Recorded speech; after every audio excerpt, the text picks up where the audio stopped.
Coming in at number 10, we have the Knights Templar, one of the most powerful military forces and financial forces in history. The Knights Templar was simply something made up to keep the Holy Land safe during the Crusades and make sure that the land of God stayed in their power. They eventually grew in numbers and wealth. They eventually became so powerful that they had fleets of ships and armies of men, not to mention they were immune to any law and only had to answer to the Pope. Their wealth was so great that they would loan out money to kings, and some kings they would deny financial aid, and this could have been part of the fact that they would only give funds to who they thought was worthy, and also they wanted to flex their financial power over people. But eventually this would be their downfall. In the 1300s they refused to loan out money to King Philip IV, and he started to dismantle them. He would kidnap, torture, and publicly execute all of the Templars he could get his hands on. Before he did this, he would make sure he made them confess to crimes that they didn't commit. Coming in at number 9, we have the Black Hand. It was a secret group that may have kicked off one of the biggest events in human history. They were structured back at the beginning of the 20th century. They had one goal. They wanted to see all the Slavic countries stop fighting and come together as a force. This is bold but not crazy. This is what Genghis Khan did to make the greatest conquering fleet the world has ever seen. This organization was created by a group of Serbian rebels that were tired of the encroaching influence of Western Europe. They had a plan to create turmoil through assassinations, and were they ever good at it? They were able to attack royal Slavic families, and for those of you who aren't familiar with what they have done, they were behind the murder of Archduke Franz Ferdinand, which sparked the start of World War II. Coming in at number 8, the Grand Orange Lodge. Now, not all secret societies are evil. A lot of them were just made as safe havens for people from different classes, religions, or creeds to get together and discuss their thoughts without being prosecuted by the outside world. The Grand Orange Lodge was made up by Protestants in Ireland for Protestants in Ireland. They could all congregate and not worry about being chased down for having a slightly different Christian view. Now, the reason that this is on a list of scary things is because eventually they were found out, and the local newspaper was actually a supporter of their gatherings, and the head of the newspaper, as well as many members of the club, were secretly arrested. This also led to the outlawing of secret societies in Scotland. In the end, the lesson here is that the man will try to come down on you no matter how peaceful you are. Coming in at number 7 is the Quill and Dagger Society. Universities are hot spots for secret societies. It's a perfect trap. You have young budding minds who just want to fit in. You give them the opportunity to be part of something, but only if they join your weird secret cult. The Quill and Dagger was relatively unknown for quite some time, but then they changed that when they took a very strange turn for something that's supposed to be a secret. They started to publish the names of all their members in a book and even have social media accounts for the club. The worst thing attached to their history was an incident in the 90s when they were accused of finding members petitioning for minority rights and removing them from the club. Coming in at number 6, we have the Freemasons. This secret society goes all the way back to the Middle Ages. They were originally a group of craftsmen who needed a way to identify each other and made a mark to determine a certain level of craftsmanship. But that's not where the story gets interesting. Where it really kicks off is when the secret society works its way into America. It has been there ever since the country was founded. 13 of the 39 people who signed the Constitution were all members of the Freemasons. Now, there hasn't been anything dastardly that can be directly connected to them unless you go into the world of conspiracy theories. Then you can call up the legend of Winston Churchill, who was a member of the Freemasons. People say that he sacrificed men during World War II and did it under order of the Freemasons to increase the tragedy of the war so more eyes would be on the war. But this is just a myth and has never been proven. But the fact that so many important people from history have been a part of this group will make you raise an eyebrow. Coming in at number 5, we have the Skull and Bones Society.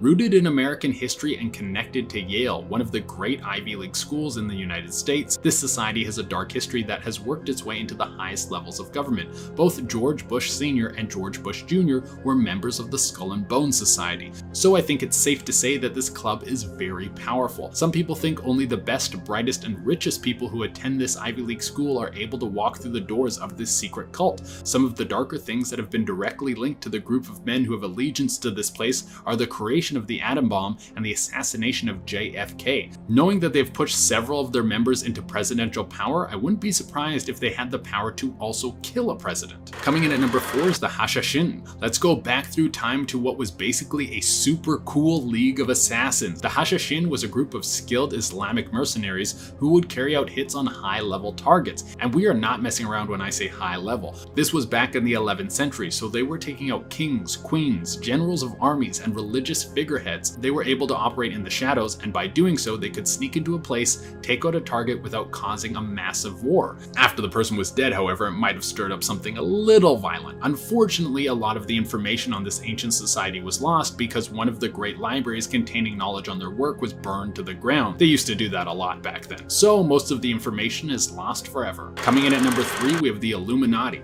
You can't make a list of secret societies without putting these guys on the list. I mean, they might be behind everything bad that has ever happened. Lost one of your socks in the dryer? Oh, that was the Illuminati. Did Lay's put even less chips in the bag again? Illuminati for sure. Well, they were started back in 1776, and the thing is, the reason they were created was actually pretty good. They wanted to create a source of education for people to learn about science instead of religion. Well, the church hated this and crushed them, and rumor is that they just went into hiding and they decided if you can't beat them, become them. People say that they've worked their way into every high-level position in major industries. They got into music, movies, oil, and even government. They want nothing more than to see us suffer and to see themselves get richer. Coming in at number 2, we have the Bilderberg Group. It's a grouping of some of the most powerful people in the world, and nothing that goes on in there is allowed to be shared with the media. Yeah, I'm sure nothing sinister has happened behind those doors. The original meeting was made in the 1950s, and it seemed to have a positive incentive. There was a lot of tension between America and Europe. This event was to bring together some of the world leaders in an attempt to quell those tensions and to make healthier relationships between world leaders. Now, what some of the rumors say about this is that it's basically a meeting of the ultra rich and connected to meet up and talk about how to take over the world. There have been several reporters who have gone to investigate the Bilderberg Group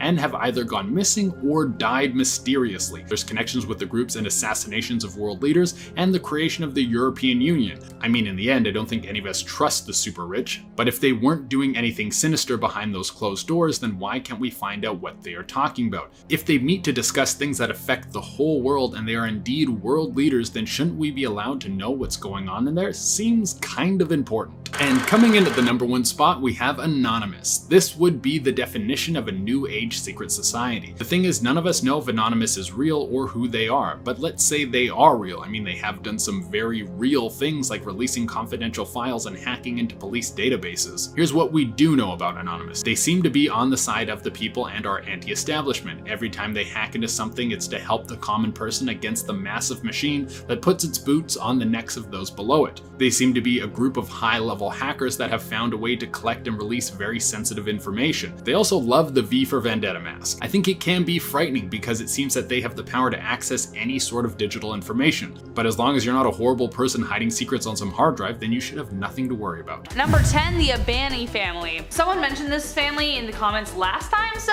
here we are. Let's chat, shall we?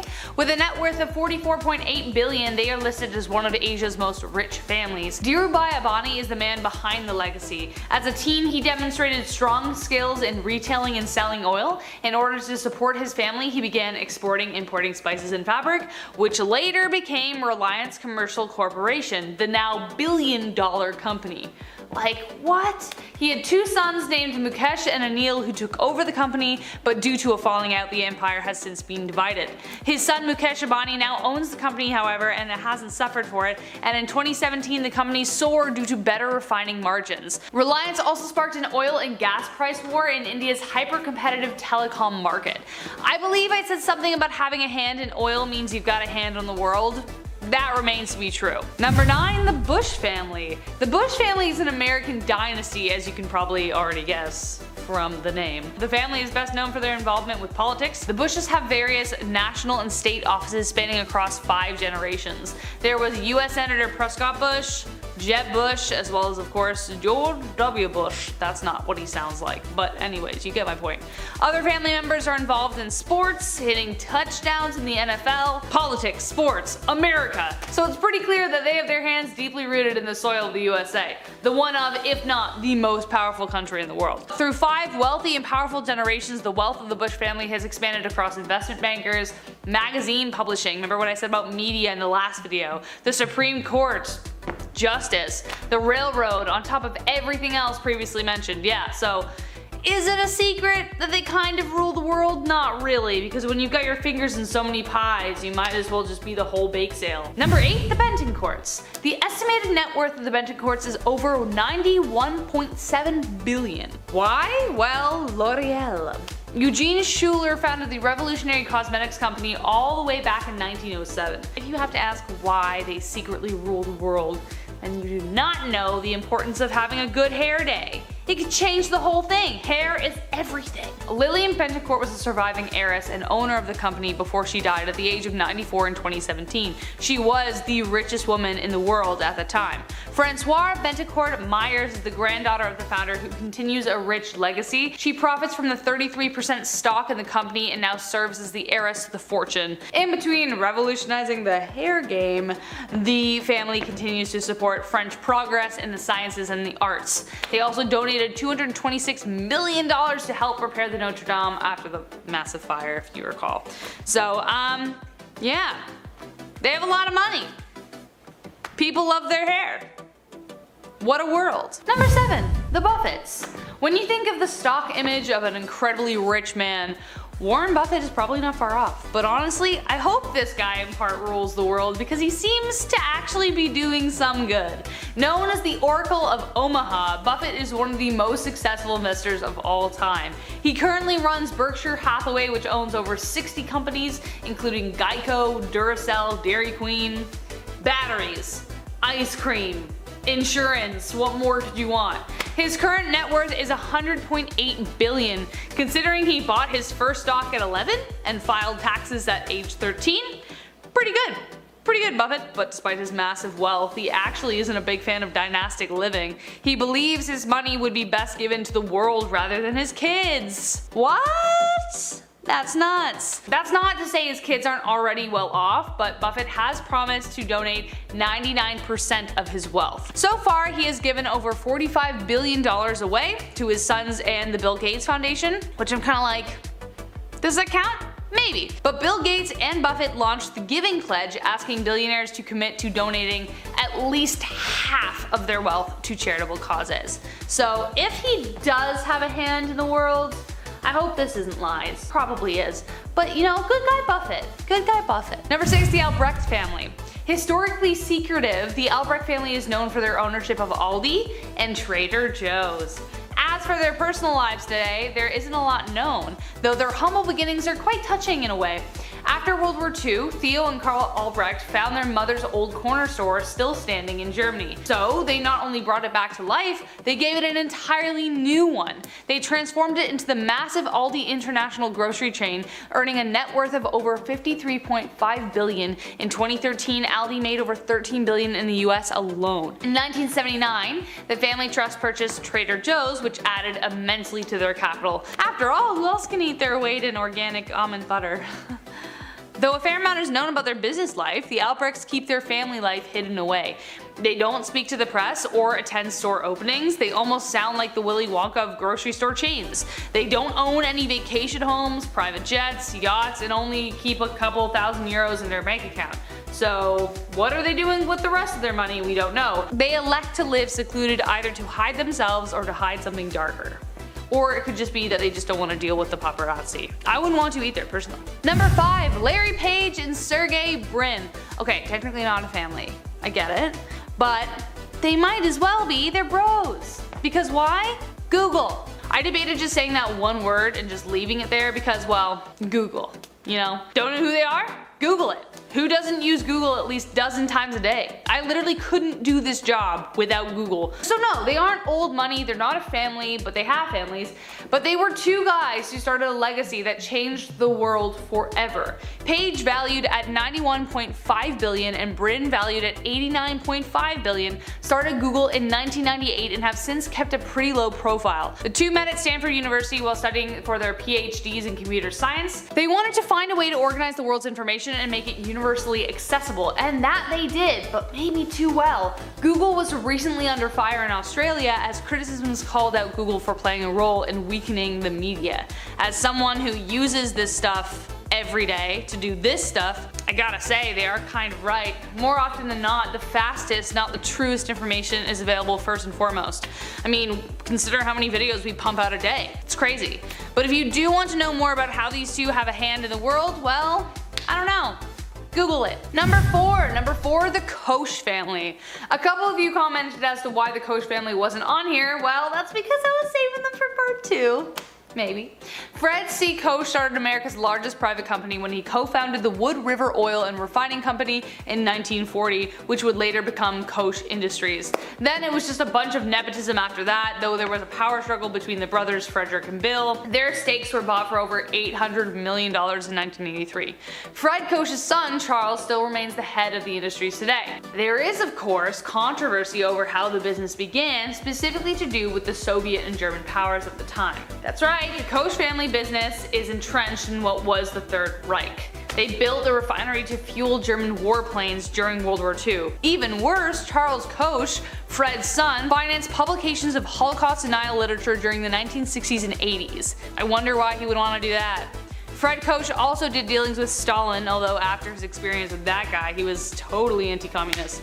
Makes sense. It seems the Kochs began with a mind for business over humanity. The question is, with that much accumulated wealth today, are they still willing to deal with anyone no matter the cost of human life? Or do they just want to make a buck? I don't know. Number 3, Bill Gates. Good guy, Bill Gates. The man teens refer to when they are trying to convince their parents it's a good idea to drop out of college or high school. Gates was actually an excellent student. He worked hard, exceeded in every subject, but when he got to Harvard, the only reason he dropped out was because he could pursue a business with his partner, Paul Allen, to build Microsoft. Yeah, that's right. The Microsoft. His venture worked out, and between 1995 and 2008, Bill was the richest man in the world. Unlike some other suspicious members on this list, Gates may actually be ruling the world with some kind of kindness behind him. He stepped down as chairman of Microsoft in 2014 to work on more charitable efforts through the Bill and Melinda Gates Foundation, and as I mentioned before, the thing with Warren Buffett. Yeah, if he does rule the world, I'm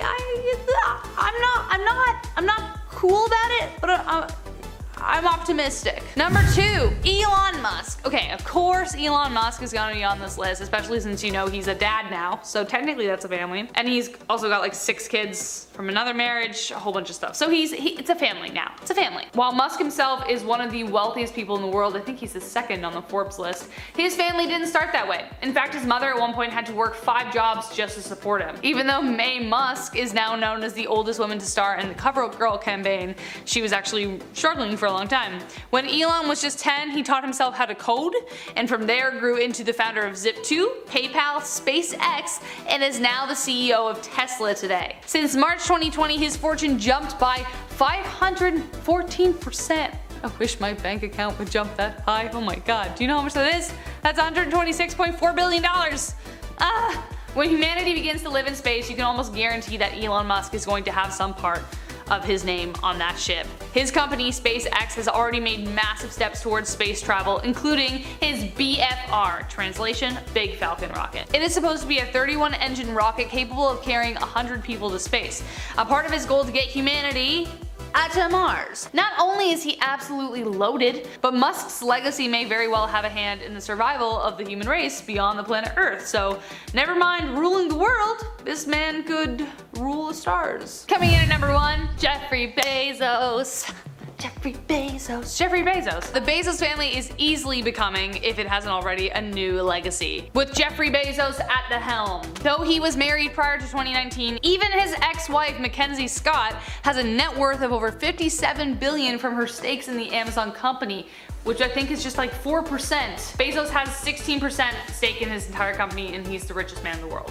That just goes to show how crazy successful Amazon is. Bezos founded the e-commerce giant Amazon in 1994, which started out as an online bookstore. Now it is the go-to place to get that thing you're not sure you need, but buy anyways at 3 AM so you can have it the next day. Yeah, It boomed throughout the pandemic, growing by 38% in revenues in 2020 because everyone was stuck at home. Where were they gonna do their shopping or get their Christmas presents? The company earned $386 billion in revenues that year. Though he did say he would give $100 billion to feed America, the Amazon company came under scrutiny during the pandemic for its poor treatment of their warehouse workers. On top of being a master of e-commerce, Bezos now owns the Washington Post and Blue Origin, an aerospace company developing commercial use rockets, so kind of like Musk.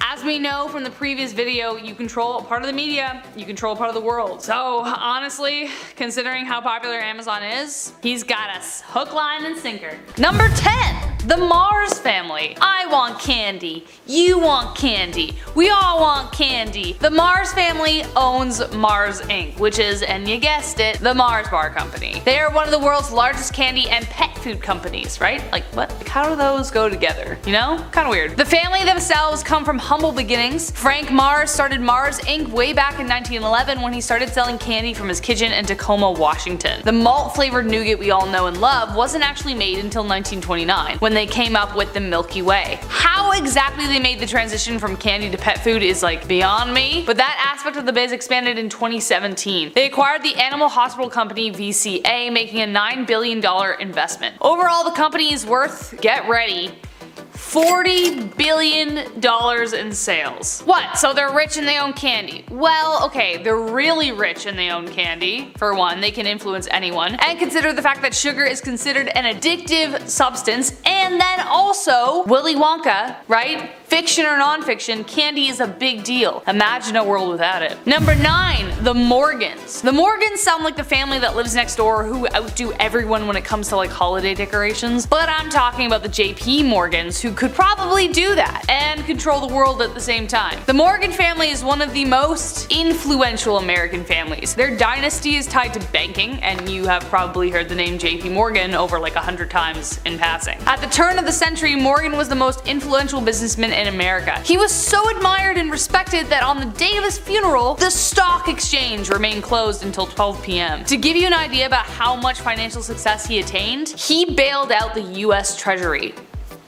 twice. His ability to do this no doubt caused great uneasiness among other people and resulted in the development of the reserve system in late 1913. Today, the Morgans still maintain their political and financial influence, not just in the US but also in Europe, as their company is there as well. So, world connections. Number 8. Pritzker. Arriving from Ukraine late in the 19th century, the Pritzker family made everyone believe that the American dream could be reality. 50 years into their journey as entrepreneurs, they finally started to invest in real estate. That one decision led to over 900 hotels the family owns today, plus an airline and a cruise line just for like extra pizzazz. Ever heard of the Hyatts? That's them. Like many on this list, they are not without shares in different financial institutions, amplifying their influence. After all, if you got your hands on someone else's money, well, you can pretty much do what you want. J.B. Pritzker was the governor of Illinois in 2019, so there's the political influence, and his sister Penny worked as the Secretary of Commerce in the Obama administration. So not only are they the 9th on the Forbes list of richest families, their political influence is even more obvious. Their net worth is over $32.5 billion,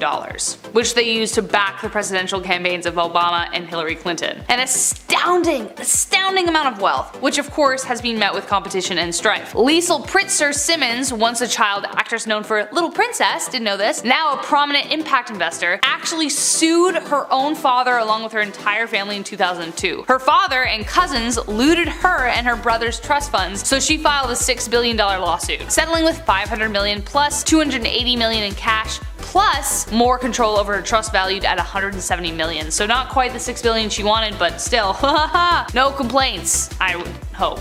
No complaints. Number 7. The House of Windsor. Whether you consider them the figureheads of the monarchy, the House of Windsor remains one of the most powerful families in the world. They are the reigning family monarchy in Great Britain, and although they may not be the richest on this list, their wealth does not simply lie in money. The Windsors reigned over the entire British Empire, which of course included the fruits of the colonial pursuits of jolly old England from years past. Their colonies, protectorates, and dominion spread across the world. They were also recognized as the official monarchy sovereignty of several independent countries. Therefore, their wealth is in many pies, as it were. Along with the fanfare that follows, people are obsessed with them. Like the whole Meghan Markle thing, it's nuts. Queen Elizabeth II is the head of the family, the church, and the commander-in-chief of Great Britain's military troops, along with performing her duties as supreme ruler of 15 autonomous countries. Fun fact, this is a fun fact, my grandparents met her twice at the Queen's garden party, and they said hi, and she's very queenly, and that was all I really found out about that. But that was cool. Number 6. Rockefeller. John Davidson Rockefeller may have picked up a few tricks from his dad when he started his American empire. Son of a con man, Rockefeller bought out several owners of Cleveland's largest oil refinery in 1865. Then he just kept going, buying out competitors left, right, and center, which led him to take over 90% of America's refineries and pipelines. But beneath all that success were dubious dealings with corporate spies, secret railroad deals, bribery, leading the